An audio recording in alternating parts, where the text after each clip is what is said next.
మీ business ఏదైనా మీ ఊర్లో promotion చేయాలంటే అది సుమన్ టీవీతోనే సాధ్యం. ఇప్పుడే సంప్రదించండి. Welcome to Suman TV. నేను మీ విజయ్ని. బతుకు తెరువు కోసం కోవిడ్ ప్రాంతానికి వెళ్ళి ఎన్నో అష్ట కష్టాలు పడుతున్న ఒక వ్యక్తిని మనం ఇంతకు ముందు చూసాం కదా. ఆ వీడియో కూడా చాలా వైరల్ అయింది. సో ఆ వ్యక్తి మన దగ్గరే ఉన్నారు. ఆయనతో మాట్లాడే ప్రయత్నం అయితే చేద్దాం. అన్నా చెప్పండి సార్. ఎలా ఉన్నారన్నా? బాగానే ఉన్నాను సార్. ఎలా జరిగింది జర్నీ?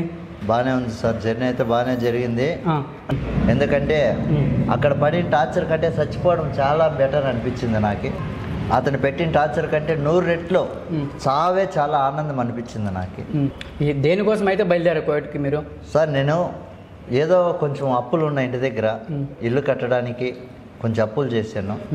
అయితే ఇల్లు పూర్తి కాలేదు. కాకపోగా కొంచెము పని అంతా అట్లాగే ఉంది. గోళ్ళ కట్టి కొంచెం అప్పులు అయ్యాను. ఏదో సంపాదించి కడదాం అనుకున్నాను. కానీ బయట పోయి కొయ్యేటికి పోయి సంపాదించి కడదాములే అనుకొని కొయ్యేటికి వెళ్ళాను. అది కూడా అప్పు చేసి వెళ్ళాను సార్. అక్కడైతే డబ్బు లేదు. వేరే వాళ్ళ దగ్గర అప్పు తీసి కొయ్యేటికి పోవాలని అప్పు కట్టుకోవాలి చేసుకొని వెళ్దామని వెళ్ళాను. అక్కడికి వెళ్తే కానీ తెలియలేదు సార్ నాకు అలాంటి పని, అలాంటి ఎడారులు ఉంటుందని. నాకు ఇక్కడ గొర్రెలు కాయడం ఒకటే అని చెప్పారు. అక్కడికి వెళ్తే పావురాలు. ఎవరు చెప్పారు గొర్రెలు కాయడం అని చెప్పేసి? ఏజెంట్ చెప్పారా లేకపోతే అక్కడున్న పని వాళ్ళు చెప్పారు? అక్కడున్న ఏజెంటే చెప్పారు. ఏజెంట్ ఉత్త గొర్రెలు ఒకటే ఉంటాయి, గొర్రెలు కాసుకొని ఉండడమే, మేత వేసుకోవడం, నీళ్లు పెట్టుకోవడం అన్నాడు. అక్కడికి వెళ్తే కానీ తెలియదు. అక్కడ గొర్రెలు, పావురాలు, మేకలు, మళ్ళీ బాతులు, హంసలు, కుక్కలు, కోళ్ళు, పిల్లిలు, ఈ లవ్ బర్డ్స్, పిచ్చుకలు, గువ్వలు, రకరకాల పక్షులు, చెట్లకు నీళ్లు పోయడము, ఇలాంటివి చాలా ఉన్నాయి సార్. అయితే 2-3 కిలోమీటర్లు నీళ్లు పోసుకెళ్ళి చేయలేక నా వల్ల కాక ఇంకో మనిషిని పిలిపించమంటే అతను పిలిపియక నేను నానా అవసరపడి మొత్తానికి సావే సుఖం అనుకునే టైంలో ఈ వీడియో ఒకటి పెట్టాను సార్. ఆ టైంలో సుమన్ టీవీ వాళ్ళు ఇది చూసిన వాళ్ళు వైరల్ బాగా చేసి నన్ను మొత్తానికి నా భార్య బిడ్డల దగ్గరికి చేర్చారు. దీనికి కారణం మన నారా లోకేష్ బాబు గారు, మన పవన్ కళ్యాణ్ గారు, మన పీలేరు ఎమ్మెల్యే గారు, మన గ్రామ సర్పంచ్ సార్ గారు. వాళ్ళు లేకపోతే ఇంతదాకా నేను వచ్చేవాడిని కాదు, నా భార్య బిడ్డల్ని కలిసేవాడిని కాదు సార్. మీ గోడు చెప్పుకోవడానికి ఎవరైనా ఉన్నారు అక్కడ? లేరు సార్, ఎవరు లేరు. అంటే పనిలో పెట్టిన వాళ్ళు ఉంటారు కదా. పనిలో పెట్టిన వాళ్ళు లేరు, ఎవరు లేరు సార్. ఇక్కడ ఉన్నది ఏజెంటు. వాళ్ళు అక్కడ రారు, ఎడారిలోకి రారు. కొయ్యేటికి అక్కడికి 140 కిలోమీటర్లు సార్. సిటీకి ఎడారికి 140 కిలోమీటర్లు. ఎటు పక్క చూసినా ఎడారే తప్ప మంచి ప్లేస్ అనేది లేదు సార్. అంటే మీకు వండుకోవడానికి ఆహారం అంతా ఎలా చేసేవారు? అది బియ్యము వాళ్ళు ప్రతి శుక్రవారము వండుకునేవాళ్ళు సార్. డిన్నర్ చేసుకునేవాళ్ళు. ఆ రోజు నిద్ర ఉండేది కాదు నాకు. నైట్ తెల్లవారులు ఉండే వాళ్ళకు భోజనం చేసి పెట్టి మంచి చెడ్డ చూసి అయ్యేసరికి టైం సరిపోయేది. ఇంకా అని చెప్పని ఆ టైం దాకా వాళ్ళకి వండి పెట్టుకొని చేసేదాకా నాకు టైం సరిపోయేది. నిద్ర ఉండేది కాదు. వాళ్ళు తెచ్చుకునే బియ్యమే నేను వండుకునేవాడిని. కానీ 2-3 అవుతుంది సార్ నేను వండుకునేసరికి. అలా వండుకోలేక తినలేక నా వల్ల కాక బిస్కెట్ నీళ్లు తాగి గమ్మున ఉండిపోయాడిని. ప్రతి శుక్రవారం హాలిడే కదా, అక్కడ లీవ్ ఇస్తారు కదా. మాకు లేదు సార్. మీకు లేదా? మాకు లేదు. ఎందుకు లేదు? ఎందుకంటే ఎడారిలో నేను ఒక్కడే ఉన్నాను. వాటికి మేతలు గీతలు చూడాల్సింది నేను ఒక్కడే. టౌన్లో ఉన్న వాళ్ళకి శుక్రవారం సెలవు ఇస్తారు అన్నారు. కానీ నాకు తెలియదు వాళ్ళకు కూడా ఉందో లేదో తెలియదు. అన్నారు శుక్రవారం మాకు సెలవు ఉంటుందన్న అన్నారు. కానీ నాకు మాత్రం ఎడారిలో శుక్రవారం లేదు, శనివారం లేదు, ఆదివారం లేదు, ఏ వారము లేదు సార్. ప్రతిరోజు పని అనేది ఉంటుంది. మొత్తానికి 2 సంవత్సరాలు ఒక్కరోజు కూడా మిస్ అవ్వకుండా పని చేయాలి. ఓకే, మొత్తానికి ప్రభుత్వం అయితే మీ కష్టాన్ని గుర్తించింది సార్. గుర్తించి నారా లోకేష్ గారు అయితే ఇండియాకి అయితే తీసుకొచ్చారు. మీకు ఎలా అనిపిస్తుంది? నాకు హ్యాపీగానే ఉంది. కానీ ఇప్పుడు నా బిడ్డల భవిష్యత్తు గురించి తలుచుకుంటేనే భయం అవుతుంది సార్. ఎందుకు? నా బిడ్డలకి చదువు లేదు. ఇప్పుడు వాళ్ళు చదివించాలన్నా, నేను అప్పులు కట్టాలన్నా నాకు ఒక్కడి వల్ల కాదు సార్. ఎందుకంటే నేను నా భార్య కూలి పని చేస్తా కానీ రెక్కాడితే కానీ డొక్కాడని పరిస్థితి. ఇద్దరు కూలి పనికి వెళ్తే ఇంటి బాడీకి కట్టాలి, కరెంటు బిల్లు కట్టాలి, పాల బిల్లు కట్టాలి, బిడ్డలకు పోషించుకోవాలి. రేపు వాళ్ళకి చదువులకి కానీ మంచి చెడ్డకి నా కాడ అంత స్తోమత లేదు. రేపు నా బిడ్డలకి ఆధారంగా నా బిడ్డలకి ఏదన్నా కానీ గవర్నమెంట్ ఏదైనా సాయం చేస్తే కొంచెం అప్పులు కట్టుకొని ఏదో ఒక ఆటో తెచ్చుకొని నా బిడ్డలకు పోషించుకుంటాను సార్. లేదా ఆర్థిక సాయం వాళ్ళకి కలిగింది వాళ్ళు సాయం చేయాలని కోరుతున్నాను సార్. అలాగేనా మీరు ఇక్కడ అప్పు చేసి అయితే కోవిడ్కి వెళ్ళారు? అవును సార్. సో మీరు కోవిడ్కి వెళ్ళిన తర్వాత పరిస్థితి, మీ ఫ్యామిలీ పరిస్థితి ఏంటో అని మీరు ఒకసారి వాళ్ళతో మాట్లాడించే ప్రయత్నం ఏమైనా చేశారా ఫోన్లో? చేశాను సార్. ఏమని అర్థమైంది మీకు? వాళ్ళు రోజు కూలి పనికి పోతున్నారు సార్. నా భార్య ఒక్కతే పోయేది ఇది వరకు. నేను కోవిడ్కి వెళ్ళిన తర్వాత నా కూతురు కూడా పనికి వెళ్తుంది సార్. మా నాన్న ఇలాగ వెళ్ళాడు, పాప మా నాన్న ఒకడే కష్టపడుతున్నాడు. నేను చూస్తే ఇలాగ మా అమ్మ ఒకతే కష్టపడుతుంది, ఇంట్లో చూస్తే జరిగేది కష్టం అయిపోయింది, ఇలాగ అప్పులు ఉన్నాయి, కొంచెం బాధలు ఉన్నాయని చెప్పని నా కూతురు కూడా కష్టాన్ని నాకు కష్టం అర్థం చేసుకొని కూలి పనికి వెళ్తుంది సార్. చదువుకునే పాప రోజు పనికి వెళ్తుంది సార్. ఓకే. సో అదే మీ కష్టాన్ని చూసి ఆ పాప కూడా చదువు మానేసి కూలి పనికి పోతుంది అంటే మీకు ఎలా అనిపిస్తుంది అన్నది? నాకు చాలా బాధగా ఉంది సార్.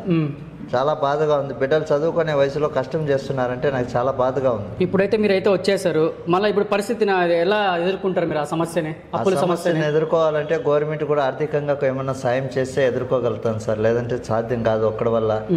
నాకు వెనక ఆస్తులు అంతస్తులు ఏమీ లేవు. నాకు తల్లిదండ్రులు సంపాదించిన ఆస్తులు కనీసం సెంటు భూమి కూడా లేదు. ఉన్నదల్లా కష్టం, రెక్కల మీద కష్టం చేసుకొని బతకడం తప్ప వేరే దావైతే లేదు సార్. మా చూడమ్మా, మీ నాన్న మీ ఎదురుగానే ఉన్నాడు. ఇప్పుడు మీ నాన్నకి ఏమి ఇస్తావు? అన్నం తిన్నావా నాన్న అన్నావా లేదా నువ్వు? ఇప్పుడు నాన్నకి ఏమైనా పెడతావా? ఒక ముద్ద పెట్టు. చూడన్నా, ఇంత మంచి ఫ్యామిలీలో మళ్ళీ మీరు తిరిగి కలుసుకున్నారు. సో ఈ అమ్మాయిని మళ్ళీ మీరు చదివిస్తారా? చదివేస్తాను సార్. బిడ్డలు వాళ్ళు చదువుకుంటామంటున్నారు, చదివేయాలని ఉంది, కానీ నాకు అంత స్తోమత లేదు సార్ ఇప్పుడు. అదే ప్రభుత్వం ఏదన్నా నన్ను గుర్తించి చెప్పండి, పేదవాళ్ళకి కనికరించి వాళ్ళు ఆర్థికంగా ఏదన్నా సాయం చేస్తే మేము. ఇప్పుడు ఆర్థికంగా అంటే ఏ విధంగా అంటే అమ్మాయికి అయితే ఇప్పుడు మా చిన్నపిల్లలకి అయితే ఉచితంగా స్కూల్లో జాయిన్ చేస్తారు సార్. ఇంకా ఎలాంటి ఆర్థికంగా మీకు సాయం కావాలి అంటే నేనంటూ ఏదైనా బతకడానికి ఒక దారి చూపిస్తే, నాకు ఇలాగా ఒక దారి ఏదైనా, నాకు ఆటో కానీ ఏదైనా కానీ ఒక వెహికల్ ఉంటే నేను కష్టపడుకొని నా బిడ్డలకి ఇంట్లో సమస్యలకి సమాలించుకోగలుగుతాను సార్. మీరు వీడియోలో ఏం చెప్పారు? నేను ఈ సమస్యను తట్టుకోలేకపోయి ఆత్మహత్య చేసుకుంటా అని చెప్పి ప్రభుత్వం నిన్ను ఆదుకొని ఒక మళ్ళీ మంచి గుడికి రప్పించాడనమాట.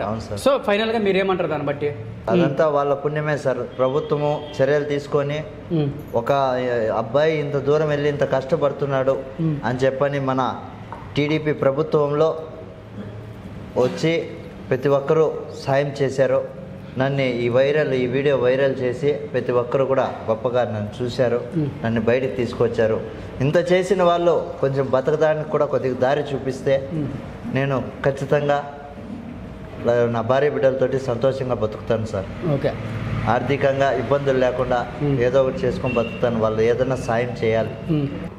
నాన్న కోసం నువ్వు చాలా ఏడ్చావు కదా, ఇప్పుడు నాన్న నీ ఎదురుగానే ఉన్నాడు, నీకు ఎలా అనిపిస్తా ఉంది? చాలా ఆనందంగా ఉందన్న. చాలా ఆనందంగా ఉంది.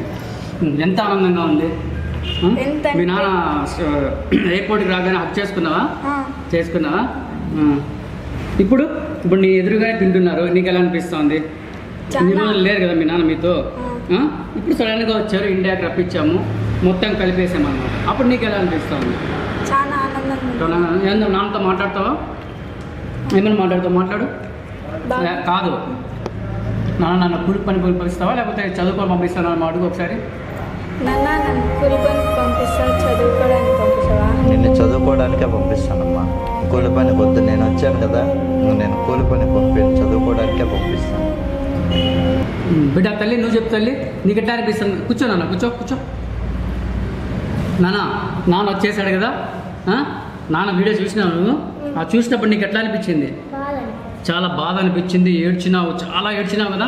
ఇప్పుడు నానైతే నారా లోకేష్ అన్నగారు అయితే ఎట్టకేలకు మన ఇండియాకి తీసుకొచ్చేసారు, మీ ఇంటికి కూడా తీసుకొచ్చేసారు. నీకు ఎట్లా అనిపిస్తుంది తల్లి? హ్యాపీగా ఉందా? మేకింగ్ ఎంత హ్యాపీగా ఉంది చెప్పు? చాలా హ్యాపీగా ఉంది. ఏం చేస్తావు ఈ హ్యాపీలో నువ్వు? మా నాన్నని బాగా చూసుకుంటావు. ఎట్లా బాగా చూసుకుంటావు? రోజు మా నాన్నకి పని పంపించేసి మమ్మల్ని మా నాన్న చదివిస్తాడు. చదువుకొని మీ నాన్న ఎట్లా చూసుకుంటావు? చదువుకొని మా నాన్న నాకు ఉద్యోగం వచ్చిన తర్వాత మా నాన్న బాగా చూసుకుంటా, మా అమ్మ మా నాన్న. మీ నాన్నే. మీ నాన్నకి ఇప్పుడు ఏమి ఇస్తావు నువ్వు? ముందు పెడతావా? పెట్టు.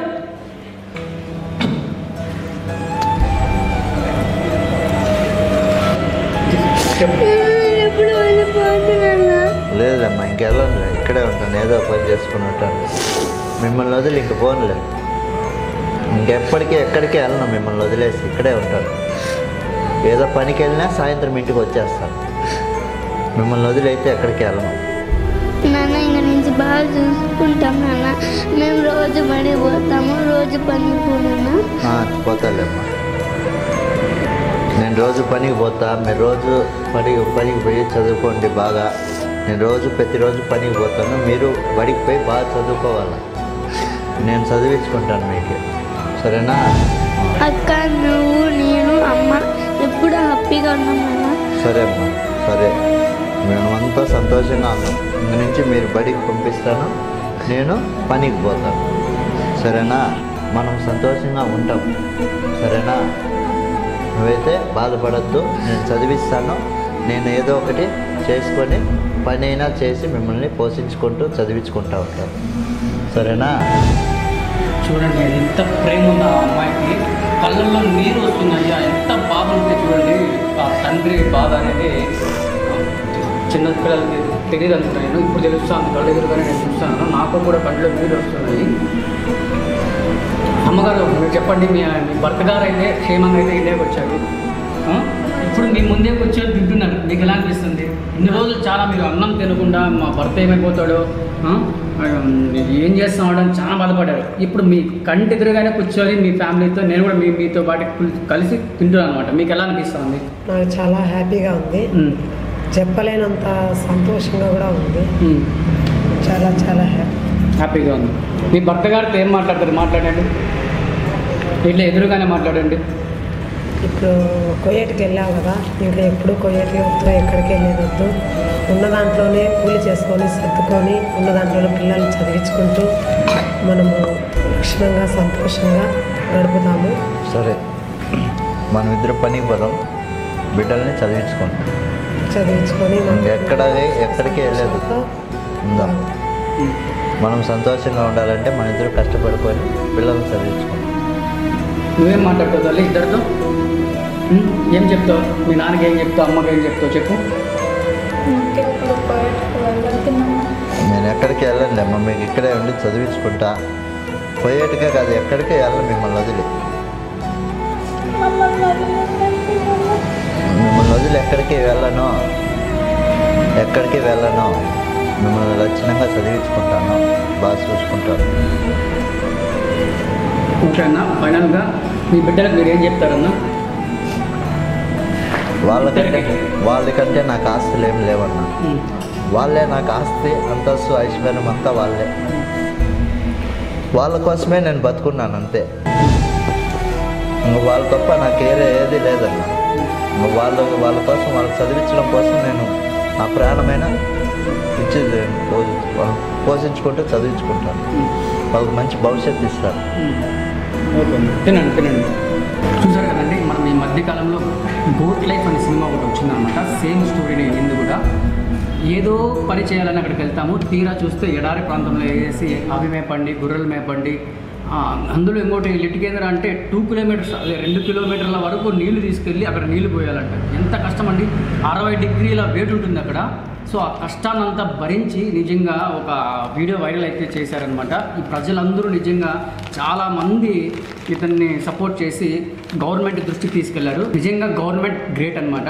వైరల్ అయిన వీడియోని తక్షణమే చూసి స్పందించి ఇండియాకి అయితే రప్పించినారు. ఇదైతే నేను చాలా గ్రేట్ అని చెప్పుకుంటున్నాను. సో ఇదే అండి.